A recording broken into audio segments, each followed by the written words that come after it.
మంచి విజయాన్ని అందుకున్నటువంటి పవన్ కళ్యాణ్ గారికి నా హృదయపూర్వక శుభాకాంక్షలు తెలియజేస్తూ ఉన్నా. అదేవిధంగా గత 2 రోజుల నుంచి చూస్తూ ఉన్నాం, జగన్మోహన్ రెడ్డి గారిని ప్రజలు ఆదరించలేదు. అందుకనే ఆయనకి ఓటమి వచ్చింది. కేవలం 11 స్థానాలకే పరిమితం అయ్యారు. భారీ మెజార్టీలు కూటమి అభ్యర్థులకి వచ్చాయని చాలామంది మళ్ళీ విష ప్రచారం, చెడు ప్రచారం చేస్తూ ఉన్నారు.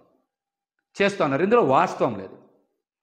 జగన్మోహన్ రెడ్డి గారు ప్రజల కోసం ప్రవేశపెట్టినటువంటి సంక్షేమ పథకాల్లో చాలా వరకు ప్రజలు సంతృప్తి చెందారు. జగన్మోహన్ రెడ్డి గారి వెనక ప్రయాణం చేస్తూ ఉన్నారు. జగన్మోహన్ రెడ్డి గారిని ఆదరించారని నేనైతే వ్యక్తిగతంగా భావిస్తూ ఉన్నా. ఈ రోజున మనందరికీ తెలుసు, తెలుగుదేశం పార్టీకి వచ్చినటువంటి ఓట్ల శాతం 45.6, వైఎస్ఆర్సీపీ పార్టీకి వచ్చిన ఓట్ల శాతం 40% ఓట్లు వచ్చినాయి. అంటే ఈ రాష్ట్రంలో ఈ 2 ప్రధాన పార్టీలకి మధ్య ఉన్న వ్యత్యాసం కేవలం 5.5%. కేవలం 5.5% మాత్రమే. కానీ చాలామంది జగన్మోహన్ రెడ్డి గారికి ఏదో ప్రజల నుంచి ఆదరణ లభించలేదని మాట్లాడుతున్నారు. ఇది కరెక్ట్ కాదు. వైఎస్ఆర్సీపీ పార్టీ ఎలక్షనీరింగ్ చెయ్యకపోవడం వలన, నాయకుల మధ్య సమన్వయం లేకపోవడం వలన కేవలం 5,000 నుంచి 12-13,000 ఓట్ల వ్యత్యాసంతో 88 స్థానాల్ని కోల్పోయింది. 5,000 నుంచి 12-13,000 ఓట్లు గనక 88 నియోజకవర్గాల్లో సాధించుంటే ఖచ్చితంగా 88కి 11 కలుపుకొని 99, అంటే 100 నియోజకవర్గాలు గెలుచుకొని జగన్మోహన్ రెడ్డి గారు మళ్ళీ ముఖ్యమంత్రి అయ్యేవారు. అదేవిధంగా ఇంకొక చిన్నది కనుక యాడ్ చేసుకుంటే, ఓట్ల వ్యత్యాసం కనుక యాడ్ చేసుకుంటే 4-5 వేల ఓట్ల నుంచి 13-14 వేలకి మరొక 3-4 వేల ఓట్లు కనుక కలుపుకుంటే, అంటే 18,000 ఓట్లు కనుక సాధించుంటే మరొక 31 స్థానాలు పెరిగాయి. అంటే 119 స్థానాల్లో వైఎస్ఆర్సీపీ పార్టీ గెలిచేది. ఇప్పుడున్న 11 స్థానాలు కూడా జత కలిస్తే 130 స్థానాలు అయ్యాయి. ఇది కేవలం ఎన్ని వేల ఓట్లు తేడా? 4,000 నుంచి 17,000 ఓట్లు తేడాతో వైఎస్ఆర్సీపీ పార్టీ వదిలేసుకున్నటువంటి స్థానాలు 119. ఈ 11 కూడా కలుపుకుంటే 130 స్థానాలు వచ్చాయి. అంటే వైఎస్ఆర్సీపీ పార్టీకి మరొక 10 లక్షల ఓట్లు పడుంటే జగన్మోహన్ రెడ్డి గారు రెండోసారి ముఖ్యమంత్రి అయ్యేవారు. కేవలం కూటమికి వైసీపీ పార్టీకి మధ్య వ్యత్యాసం, ప్రభుత్వ ఏర్పాటుకి వ్యత్యాసం కేవలం 10 లక్షల ఓట్లు మాత్రమే. కానీ దీన్ని భూతద్దంలో చూపించి విష ప్రచారం చేయాలని చూస్తూ ఉన్నారు. ఈ కుట్రలు ఎక్కువ రోజులు కొనసాగవని కూడా తెలియజేస్తా ఉన్నా. ఇక్కడ నాయకులు ఈరోజు బయటకు వచ్చి జగన్మోహన్ రెడ్డి గారినో లేకపోతే కొంతమందినో బాధ్యులను చేసి బయటకు వచ్చి మాట్లాడుతూ ఉన్నారు.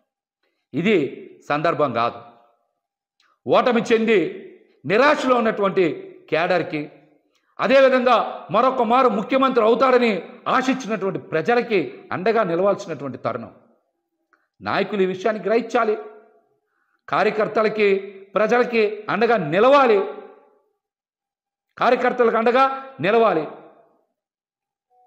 అద్భుతమైన ప్రచారం చేసి అన్ని వనరులు సమకూర్చిన తర్వాత కూడా ఓటమికి కారణం నాయకుల మధ్య సమన్వయం లేకపోవడం. రెండోది, ఖచ్చితంగా ఎలక్షనీరింగ్ చేయడంలో పార్టీ కొంత వెనకబడింది అనేటువంటి అంశం నాకైతే స్పష్టంగా కనబడుతుంది. ఇది నా వ్యక్తిగత అభిప్రాయం. ఎందుకు చెప్తున్నానంటే, గత 2 రోజుల నుంచి 90,000 మెజార్టీలు వచ్చినాయి, సూపర్ మెజార్టీలు వచ్చినాయి, చరిత్రలో కనీవిని ఎరగని మెజార్టీలు వచ్చినాయి అంటున్నారు. 80,000 నుంచి 90,000 మెజార్టీ వచ్చింది ముగ్గురికే కదా. 50,000 నుంచి 80,000 లోపు మెజార్టీలు మొత్తం వచ్చింది 27, 28 కదా. అంతే కదా వచ్చినాయి. మిగతా అన్ని చోట్ల కూడా జగన్మోహన్ రెడ్డి గారికి అద్భుతంగా ప్రజలు ఆదరించారు. కానీ ఇక్కడే ప్రజలందరికీ ఒక అనుమానం కలుగుతుంది. మేమందరం కూడా జగన్మోహన్ రెడ్డి గారికి ఫ్యాన్ గుర్తు మీద ఓటేశాం, కూటమికి ఇంత విజయం ఎలా లభించింది అనేటువంటి అనుమానం ఈరోజు ప్రతి ఒక్కరు చర్చ చేస్తున్నారు రాష్ట్రంలో. ఈవీఎంలు ట్యాంపర్ అయినాయా, లేకపోతే కౌంటింగ్లో ఏమైనా పొరపాట్లు జరిగినాయా? ఫలితాలకు ముందు నుంచే వైఎస్ఆర్సీపీ పార్టీ నాయకులు పెద్దలు చాలామంది కోర్టులకు వెళ్ళారు, పొరపాట్లు జరుగుతాయని చెప్పారు. అవేమీ పరిగణలోకి తీసుకోకుండా ఈ రోజున ఫలితాలు బయటకు వచ్చినాయి. ఈ ఫలితాల మీద ప్రజలకు అనుమానం ఉంది. ఈవీఎంలు ట్యాంపరింగ్ జరిగాయేమనేటువంటి అనుమానం ప్రజల మధ్య విస్తృతంగా చర్చ జరుగుతుంది.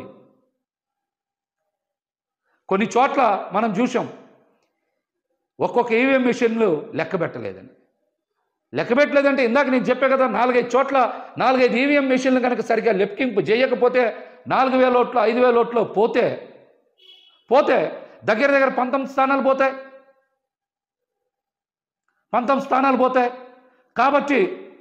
కాబట్టి ప్రజలకు అనుమానాలు ఉన్నాయి. దీని మీదనే అందరూ కూడా చర్చ కూడా చేసుకుంటున్నారు అనే విషయం నేను ఈరోజు మాట్లాడాలనే మళ్ళీ మాట్లాడుతాను.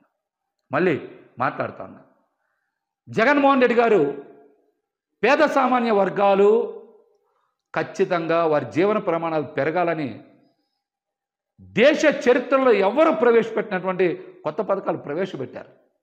5 సంవత్సరాల పాటు సుదీర్ఘకాలం పాటు వాటిని అమలు చేశారు. ప్రతి ఒక్కరూ వాటి వల్ల లబ్ధి పొందారు. అందుకనే ఈరోజు రాష్ట్ర ప్రజలందరూ కూడా నివేరబోతూ ఉన్నారు.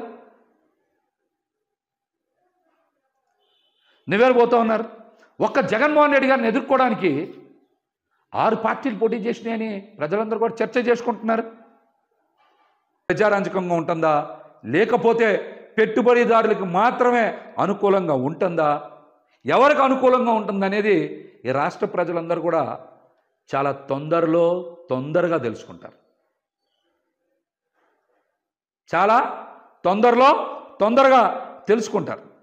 అప్పుడు జగన్మోహన్ రెడ్డి గారు చేసినటువంటి సంక్షేమం, అభివృద్ధి పట్ల ప్రతి ఒక్కరికి కూడా వాస్తవం ఏంటనేది చాలా స్పష్టంగా అర్థమవుతుంది. నిన్నటి నుంచి చూస్తున్నాం కదా, రాష్ట్రంలో శాంతి భద్రతలను గాలిలో పెడతాం, ప్రతీకార పాలన ఉండదు అని మాటలు చెప్పిన 24 గంటలు గడవల. రాష్ట్రంలో చాలా చోట్ల ప్రతీకార దాడులు జరుగుతూ ఉన్నాయి. శాంతి భద్రతల సమస్య తలెత్తుతూ ఉంది. రాబోయే రోజుల్లో ఇంకెన్ని చూడాల్సి వస్తుందో.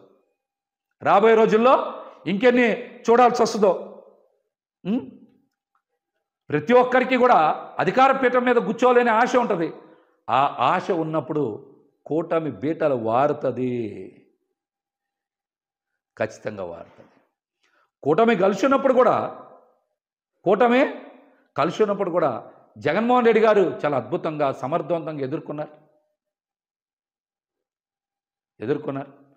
రాబోయే రోజుల్లో జగన్మోహన్ రెడ్డి గారు చాలా బలంగా ధైర్యంగా నిలబడతామని చెప్తా ఉన్నారు. ఖచ్చితంగా నిలబడతారు. మళ్ళీ మరొకసారి ముఖ్యమంత్రి అయ్యే తీరుతారు.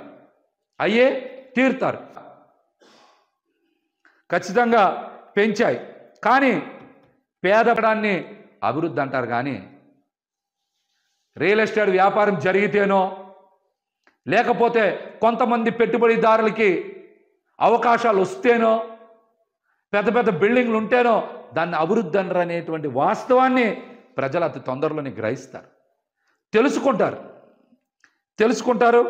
జగన్మోహన్ రెడ్డి గారు విప్లవాత్మకంగా తెచ్చినటువంటి పథకాలని కూటమి కొనసాగిస్తుందా, రద్దు చేస్తూ కూడా చూస్తారు.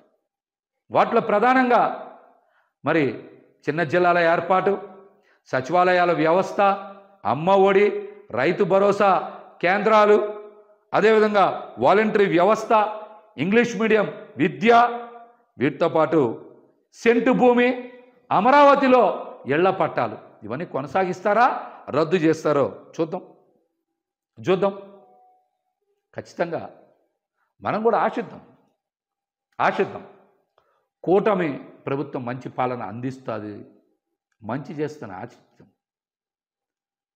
ఆశిద్దాం. అంతవరకే పెట్టుకోండి, ఆశపడద్దు.